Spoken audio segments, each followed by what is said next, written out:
Ambition, conquête, désir, meurtre et une suprématie technologique absolue. Ce sont là les pierres angulaires de l'Empire romain.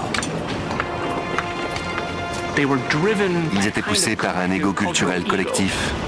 Les réalisations colossales de Rome, stades, palais, routes, aqueducs, couvrent 3 continents. Ils concrétisent la puissance et les promesses de la civilisation la plus avancée du monde. Ces structures sont devenues le symbole de cette idée de Rome. Les prouesses architecturales des Romains ont couvert tout le monde connu. Et pourtant, c'est la démesure même de leur ambition qui a entraîné leur destruction.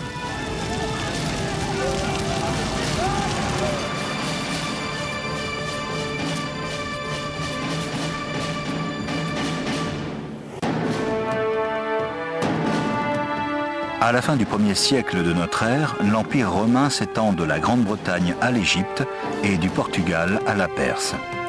50 millions d'habitants, de peuples et de langues différents sont les loyaux sujets d'un seul empereur qui a toujours été italien. Mais en 98, un étranger accède au trône.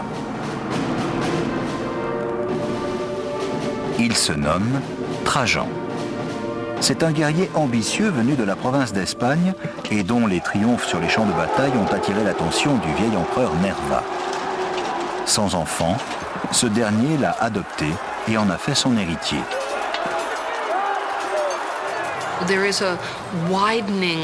Les idées sur la signification de la romanité s'élargissent. Qui peut aider l'État et qui doit y participer? Trajan en est un très bon exemple. Il est le premier de toute une série d'empereurs non italiens. À la mort de Nerva, Trajan hérite du monde romain. Il entreprend immédiatement de prouver sa loyauté aux citoyens de la capitale. Il sait que pour cela, le meilleur moyen est de faire appel à leur indéracinable sentiment de supériorité.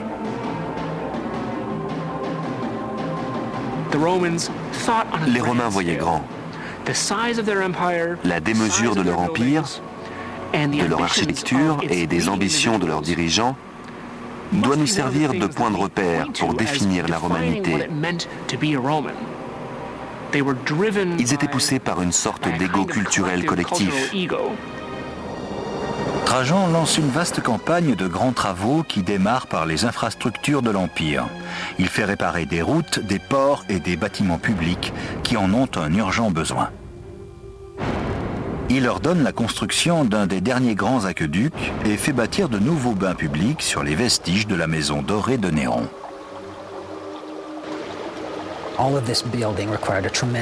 Tous ces travaux demandaient énormément d'argent.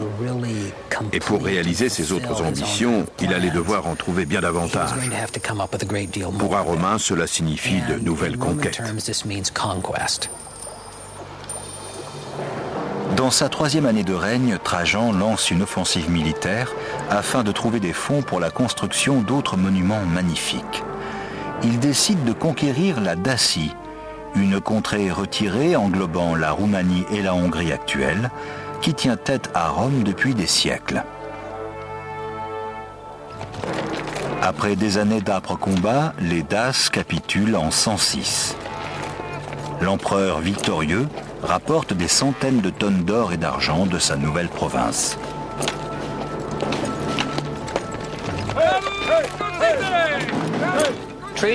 Trajan est l'empereur qui a le plus repoussé les frontières de l'Empire. Il a dépassé ses limites et, ce faisant, il a rapporté plus d'argent, de biens, de butin que tout autre empereur. Il avait énormément d'argent à sa disposition.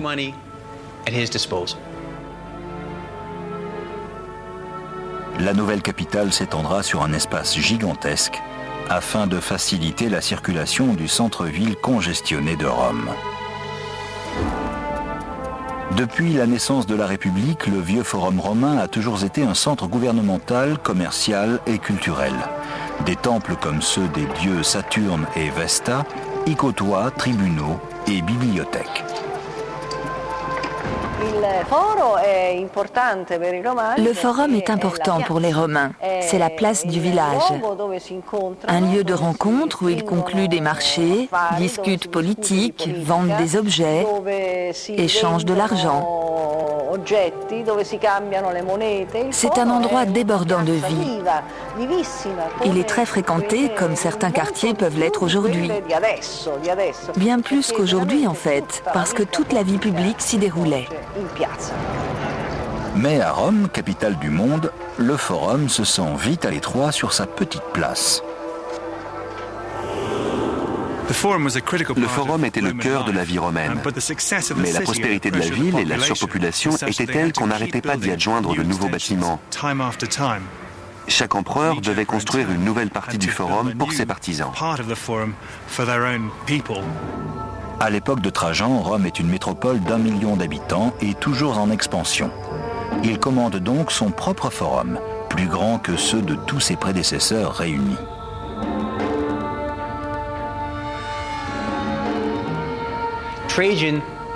Non seulement Trajan avait des fonds inépuisables, mais il pouvait compter sur le talent de ses maîtres d'œuvre. Les maçons, les artisans étaient hors pair. En construction et en création, personne ne les égalait.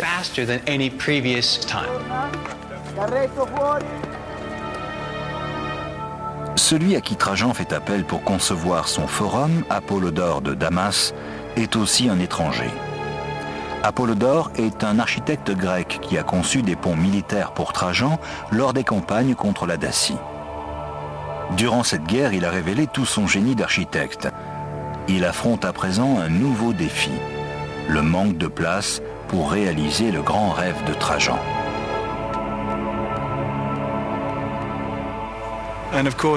Et bien sûr, comme dans l'immobilier aujourd'hui, l'emplacement est crucial.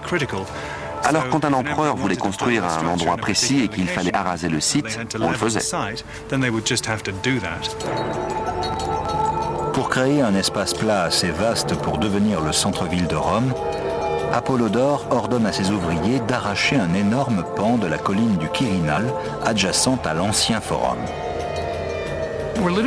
Nous sommes 1800 ans avant la dynamite.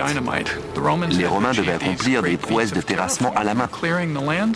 Grâce à la force de dizaines de milliers d'ouvriers travaillant 24 heures sur 24 avec des pelles et des pioches. Imaginez une colonie de fourmis transportant une miche de pain. Elles vont la découper en petits morceaux et les déplacer l'un après l'autre. Une armée d'esclaves aplanit méthodiquement la colline rocheuse, rognant une hauteur de près de 40 mètres et créant plus de 55 000 mètres carrés de propriétés foncières de premier choix au cœur de Rome. Une cité de marbre s'élève bientôt sous la direction d'un empereur espagnol et d'un architecte grec qui remodèle la capitale. L'œuvre est inaugurée en 113. Le forum de Trajan est un magnifique ensemble de bibliothèques grecques et latines, de statues colossales, d'une immense place centrale et d'une basilique de 2 étages, où les lois sont élaborées et les procès jugés.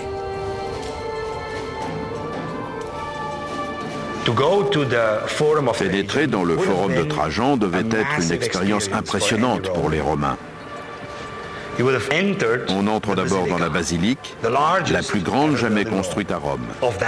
Elle est revêtue de marbre, inondée de lumière.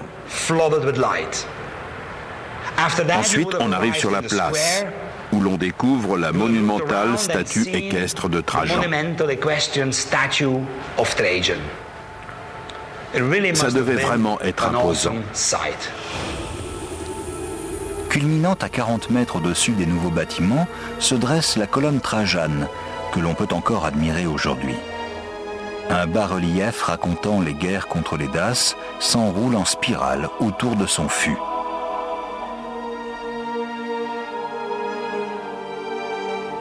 Trajan apparaît absolument partout, impliqué à tous les niveaux de la campagne, depuis les débuts de la planification jusqu'à la victoire finale. Sous cet aspect, la colonne sert de film de propagande.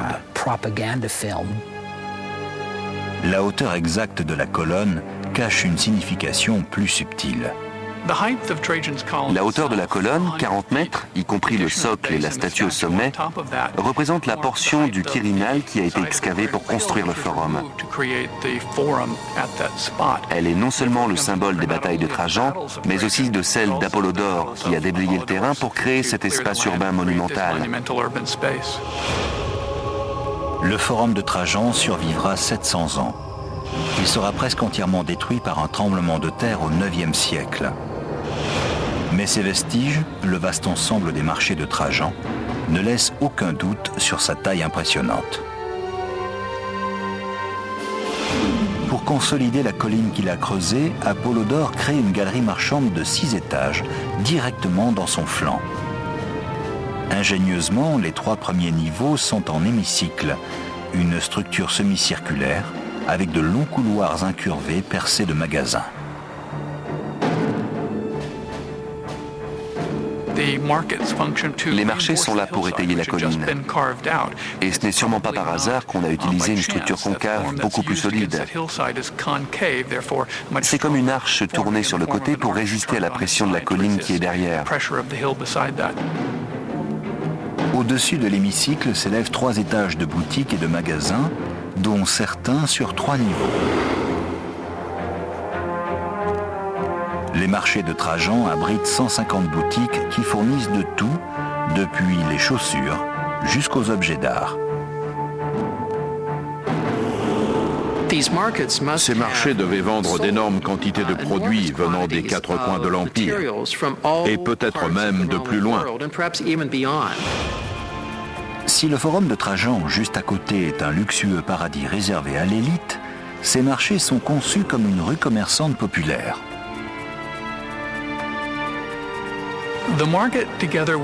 Les marchés et le forum présentent 2 aspects de la culture romaine. L'opulence du forum, les colonnes de son avant-cour, ses dorures, en font un splendide centre-ville officiel. À 2 pas, les marchés, avec leur structure de briques, correspondent à la vie quotidienne du citoyen romain.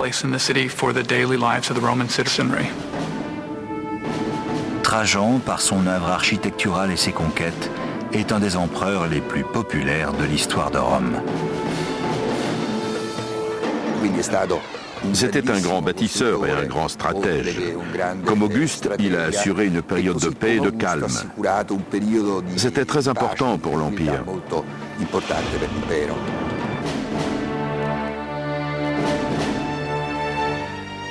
À la mort de Trajan en 117, l'Empire n'a jamais été aussi étendu ni aussi riche. Mais une telle puissance a aussi ses inconvénients. Trajan n'a pas de fils biologique. Après sa disparition, c'est donc Hadrien, son fils adoptif, qui prend les rênes du pouvoir. Hadrien, comme Trajan, était un militaire accompli. Mais Hadrien avait compris que l'Empire ne pourrait conserver ses frontières élargies. Plus une frontière est longue, bien sûr, plus il faut d'argent pour entretenir ses défenses. Il ne cherchait donc pas à faire d'autres conquêtes, mais à préserver ce qu'il avait.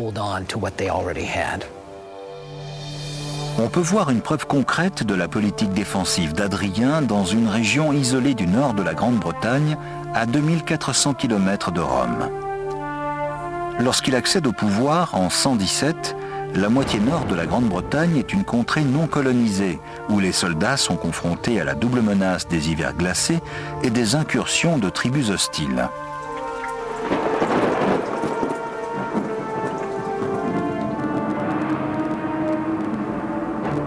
En 122, Hadrien part en tournée d'inspection sur la frontière. L'empereur comprend vite que la seule façon de soumettre la Grande-Bretagne est de soumettre d'abord ses propres soldats.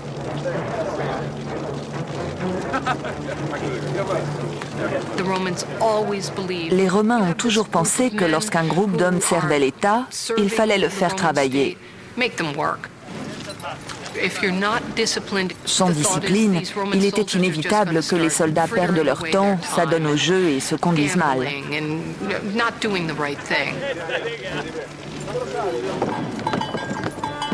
Hadrien met ses légions au travail sur les fortifications les plus colossales jamais conçues par un Romain. Un mur défensif d'environ 120 km de long, barrant le pays de part en part. Aujourd'hui, le passage du temps a réduit le mur d'Hadrien à ses fondations. À l'époque, il fait 4,50 m de haut, plus les 2 mètres des parapets. Le glacis et le fossé de 2 mètres creusé à sa base obligent les éventuels attaquants à grimper 10 mètres avant de se retrouver face aux légions romaines. Et si les envahisseurs, par miracle, parviennent à franchir le mur et à passer les gardes, un dernier obstacle les ralentit. Le Valum. 2 rives séparées par un énorme fossé de 36 mètres de large, courant derrière le mur d'une côte à l'autre. Le mur d'Hadrien est une barrière psychologique autant que physique. Sa façade monstrueuse, infinie, est le sévère rappel de la domination incontestée de Rome. D'une certaine manière, on peut comparer le mur d'Hadrien à celui de Berlin. Un mur qui sert à repousser les étrangers et à maintenir le peuple à l'intérieur, ainsi qu'à éviter certains mélanges incontrôlés. La grande barrière d'Hadrien est la plus grande fortification de pierre du monde romain. D'autant plus provocatrice que le terrain inhospitalier du nord de l'Angleterre la rend extrêmement efficace. Il y avait d'énormes difficultés parce que le terrain est très irrégulier. Il y a des à-pics, des vallées, des falaises de pierre. C'est pour cela que le mur était un monument de technique. De plus, il était très utile, très pratique, car il permettait de réduire le nombre de garnisons défendant la frontière.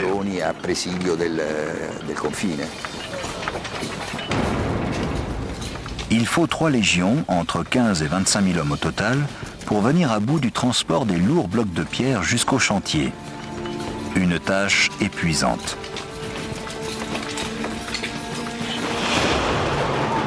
Mais le mur n'est qu'un des éléments de la fortification. Tous les 1000 Romains, soit environ 1500 mètres, un poste de garde pouvant abriter jusqu'à 60 soldats est construit dans la muraille.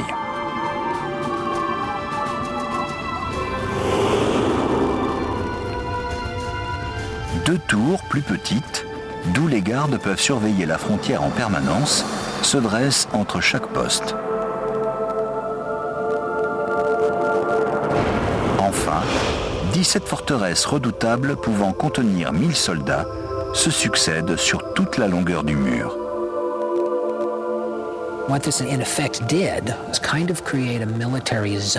Cette zone militaire a permis aux Romains de maintenir une garnison suffisante pour sortir en force, patrouiller le long de la frontière et entretenir le mur, tout en conservant une présence militaire efficace et intimidante.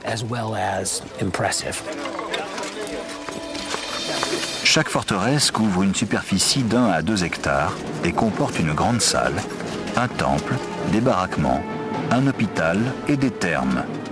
Tout ce qu'il faut pour soutenir une armée. Des villes surgissent au pied des forts.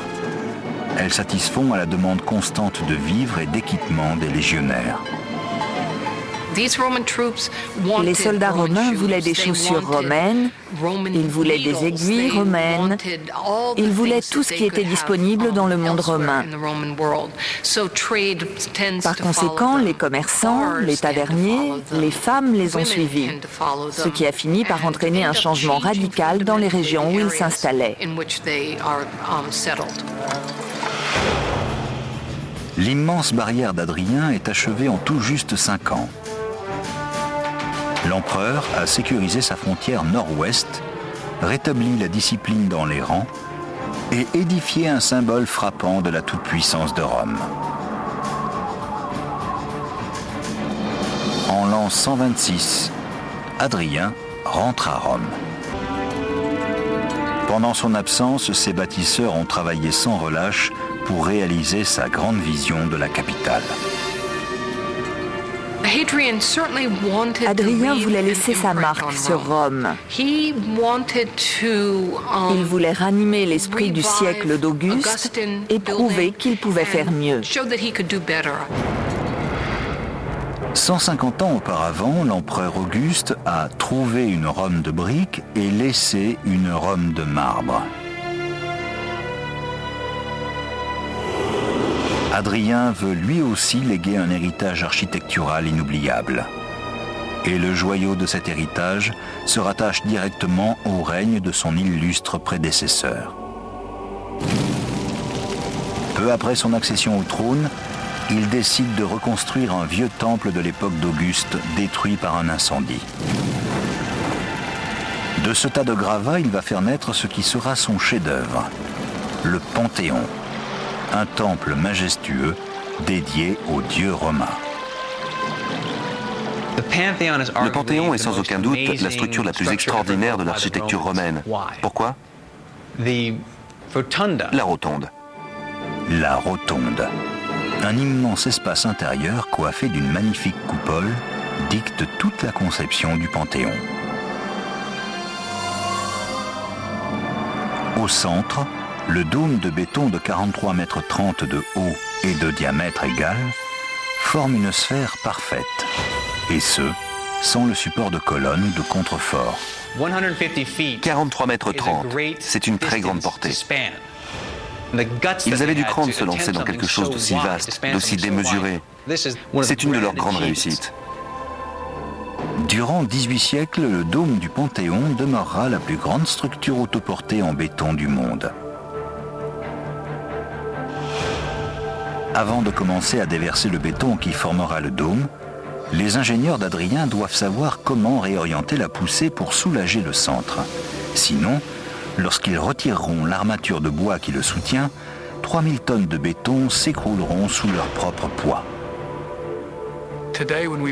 Aujourd'hui, quand on construit en béton, on introduit une barre tendue en acier qui porte la moitié de la masse. Les Romains n'y ayant pas accès, la base du dôme du Panthéon poussait constamment vers l'extérieur. Les bâtisseurs du Panthéon imaginent plusieurs solutions radicales pour faire en sorte que le dôme et la réputation de l'empereur ne s'effondrent pas. Ils construisent d'abord un mur de 6 mètres d'épaisseur servant de support à la coupole. Ils ont utilisé les murs de la rotonde pour empêcher la poussée extérieure du dôme. Ils lui servent de contrefort. Puis, quand la coupole a presque atteint sa hauteur maximale, ils utilisent un béton au granulat allégé et le coulent en couches de plus en plus minces. Le béton romain, comme le nôtre, est fait d'un agrégat, en général des pierres, qui servent à lier le mélange. Pour le dôme du Panthéon, les Romains ont utilisé une technique courante à l'époque, consistant à introduire des pots vides dans le mélange pour déplacer le béton et aérer la masse.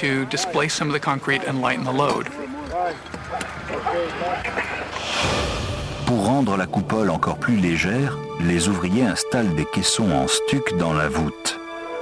Ils servent un double but.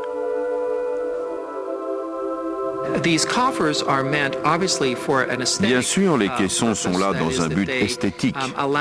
Ils décorent la voûte de la coupole. Mais en même temps, ils réduisent la quantité de béton nécessaire à sa construction.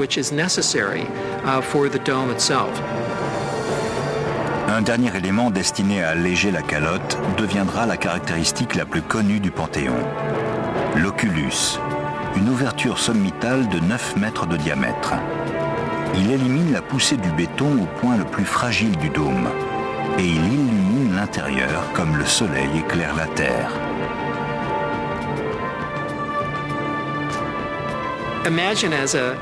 Imaginez que vous soyez un ancien n'ayant jamais pénétré dans ce genre d'espace intérieur, parce qu'il n'existe aucun espace intérieur comme celui-ci.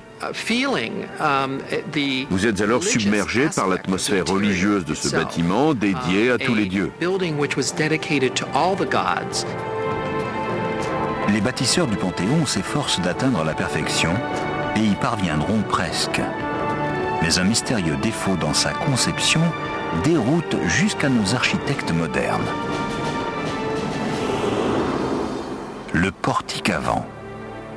La colonnade qui donne accès à l'intérieur est trop bas d'environ 3 mètres. Il n'est pas collé à la rotonde au bon endroit. Pourquoi ne pas avoir utilisé des colonnes de 15 mètres au lieu de 12? On ne peut que spéculer. Ont-elles coulé en Méditerranée? Les Romains n'ont-ils pas pu se procurer la pierre à temps pour qu'Adrien inaugure le temple? Nous n'avons aucune certitude. Depuis des siècles, le Panthéon est une troublante énigme architecturale. Mais sa construction n'est qu'une des pièces du puzzle. Le grand mystère, c'est qui en est le concepteur. Aucun document ne révèle l'identité de son architecte. Actuellement, certaines théories penchent pour l'empereur Hadrien lui-même.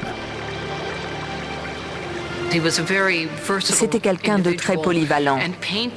Il peignait, il écrivait de la poésie et il adorait l'architecture. Il y a tant de dômes dans les bâtiments d'Hadrien qu'il me semble qu'il pourrait avoir eu sa part dans celui-ci.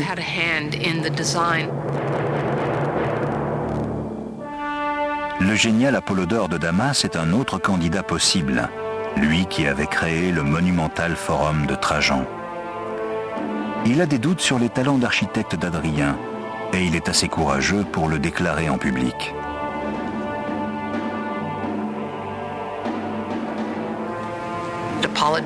Apollodore s'était moqué d'Hadrien et de ses dômes en forme de citrouille.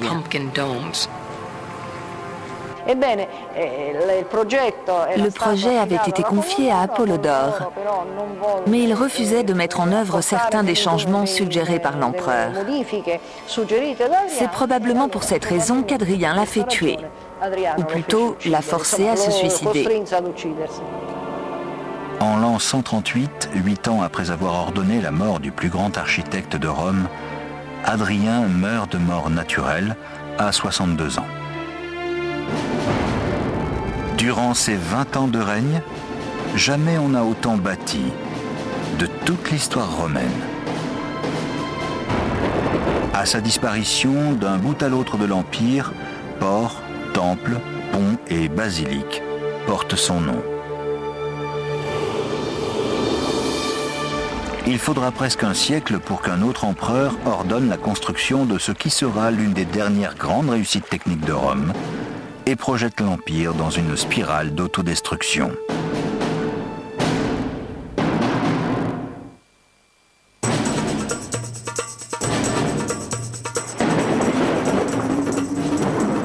Dans la décennie suivant la mort d'Hadrien, l'Empire romain conserve son hégémonie en Europe et en Méditerranée.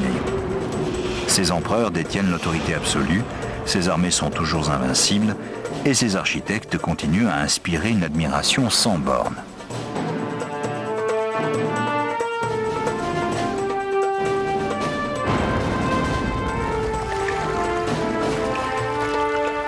Leur chef-d'œuvre, un colossal ensemble de bains publics, est commandé en 212 par un homme corrompu et assoiffé de pouvoir du nom de Caracalla, qui a accédé au trône à l'ancienne manière, par le meurtre. Le père de Caracalla, l'empereur Septime Sévère, voulait que ses deux fils règnent ensemble. Mais Caracalla et son frère Geta se détestent. Après la mort de leur père, l'élimination de l'un ou de l'autre n'est plus qu'une question de temps. Caracalla frappe le premier. Caracalla l'a fait tuer sous les yeux de sa mère, ce qui me semble particulièrement horrible. Le nom de Geta a été gratté sur les inscriptions, son image a été martelée, mais ils ont beau avoir effacé son nom, ils ont laissé des traces de leur travail. Nous savons que l'État a pris des mesures pour éradiquer son souvenir, et c'est une leçon à ne pas oublier. Sous Caracalla, le sang coule à nouveau dans les appartements impériaux. Le pouvoir est retombé entre les mains d'un tyran qui règne par la terreur.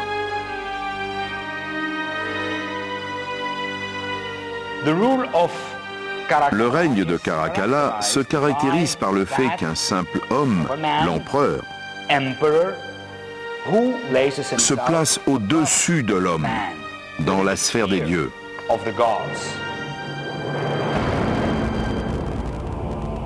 Caracalla veut laisser une œuvre dont la postérité se souviendra, rivalisant avec le Colisée de Vespasien, le Forum de Trajan et le Panthéon d'Adrien. Il devait prouver qu'il était digne de la pourpre impériale. Il devait montrer qu'il était meilleur que son père. Le nouvel empereur va tenter de laver ses péchés dans l'eau d'un complexe thermal. Depuis des siècles, les bains font partie intégrante de la vie quotidienne des Romains. Ils se composent d'un ensemble de piscines chaudes et froides. Mais on ne fait pas que s'y baigner. Ce sont des clubs de loisirs ouverts à toutes les classes sociales.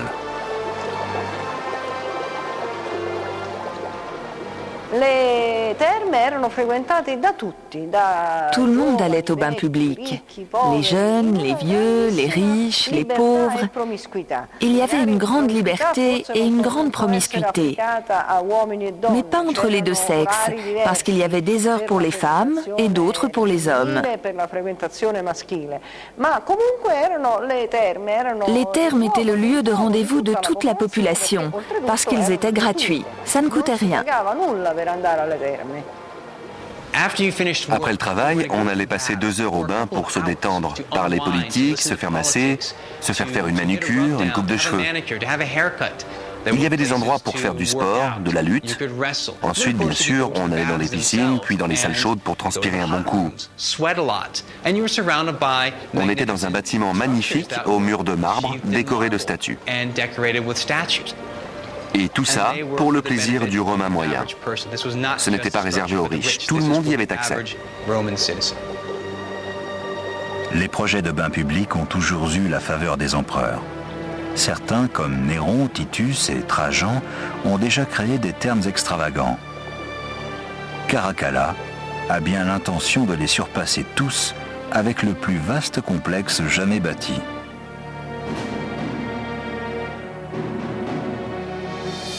Les ruines imposantes que l'on peut voir aujourd'hui prouvent sa réussite.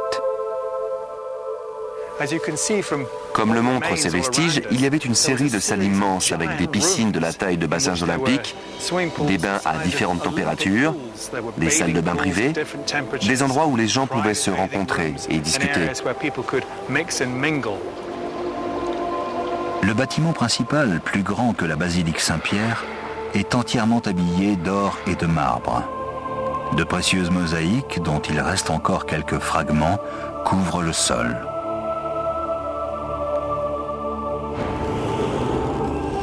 Autour de cet édifice central, des espaces à ciel ouvert permettent de pratiquer l'athlétisme. Des bibliothèques, des boutiques, des restaurants et même des maisons closes complètent l'ensemble. Les thermes peuvent facilement accueillir près de 2000 personnes à la fois. C'était une petite ville qui grouillait de monde. Ces pièces gigantesques montrent bien le savoir-faire et le talent de ceux qui les ont construites. Elles surpassent tous les thermes bâtis jusque-là.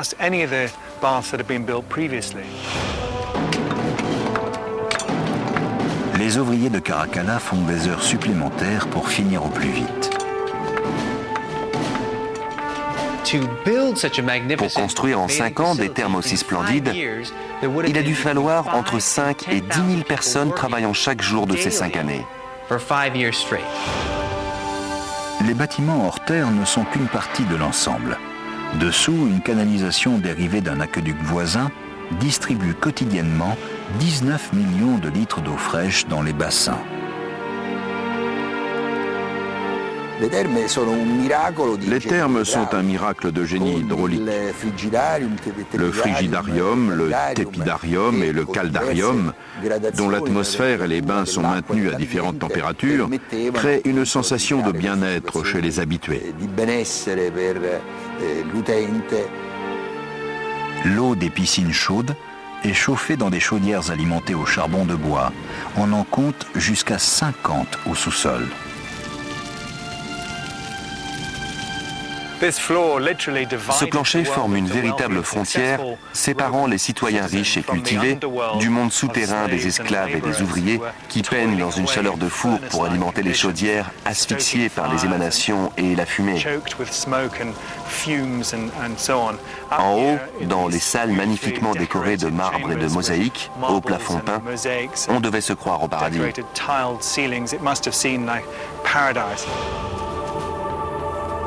Les thermes de Caracalla ouvrent en 216.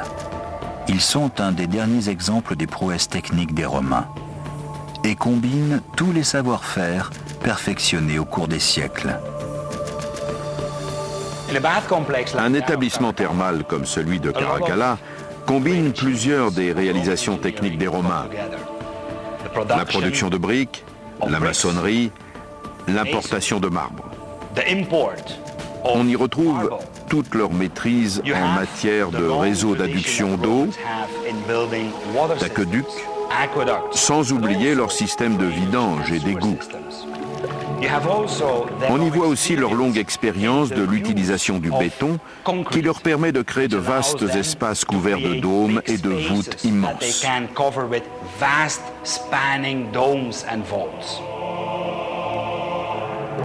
Si les thermes de Caracalla sont très réussis, on ne peut pas en dire autant de son règne. Alors que son projet grandiose vide les caisses de l'État, Caracalla accélère l'hémorragie en tentant à grands frais d'envahir l'Empire parthe et l'Arménie, situés à l'est et échappant au contrôle de Rome depuis Trajan, un siècle plus tôt. Comme Trajan, Caracalla souhaite agrandir les frontières de l'Empire par la conquête, au lieu de quoi il scelle son sort. En 217, après 6 ans de règne, de cruauté et d'intimidation, il est poignardé à mort par un de ses propres gardes au cours d'une incursion militaire à l'est. La même année, un incendie dévastateur ravage le Colisée et l'âme de la capitale. L'amphithéâtre sera reconstruit 20 ans plus tard, mais rien n'arrête le déclin de l'Empire. Les jours de gloire d'Auguste, de Vespasien et de Trajan appartiennent au passé et ne reviendront plus. Au cours des 3 siècles suivants, l'Empire qui avait éclairé le monde sombre progressivement dans l'obscurité. Les théories sur les raisons de son déclin sont innombrables. Certains pensent que la métallurgie les a empoisonnés. D'autres blâment la décadence et la consanguinité de la classe supérieure, ou encore l'absence d'armées entraînées, d'où une défense inexistante. L'Empire romain était trop vaste pour être gouverné efficacement et pour qu'il s'y développe un vrai sentiment de communauté. Au 5e et 6e siècle, les tribus germaniques mettent Rome à sac à plusieurs reprises, exigeant de l'or et des terres. En 537, l'une d'elles lui porte un coup fatal en détruisant ses artères vitales, les aqueducs. Sans l'eau courante dont les citoyens ne peuvent plus se passer, l'ancienne grande capitale s'étiole.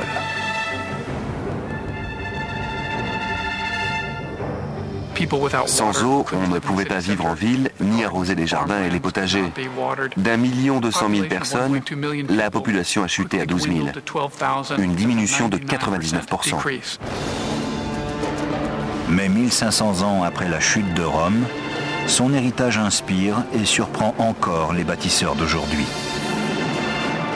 De leur temps, les Romains étaient capables d'accomplir bien des choses que nous ne pourrions pas reproduire sans les technologies modernes. Il nous serait certainement impossible de réaliser un dôme comme celui du Panthéon sans ordinateur, ou de déplacer un flanc de colline sans engin de terrassement. Avec leurs outils, nous ne serions jamais capables d'en faire autant qu'eux. Mais ce que les Romains nous ont peut-être enseigné de plus important est une leçon que Jules César, Néron et Caracalla n'ont jamais comprise. La même ambition qui nous mène au progrès peut aussi entraîner notre chute.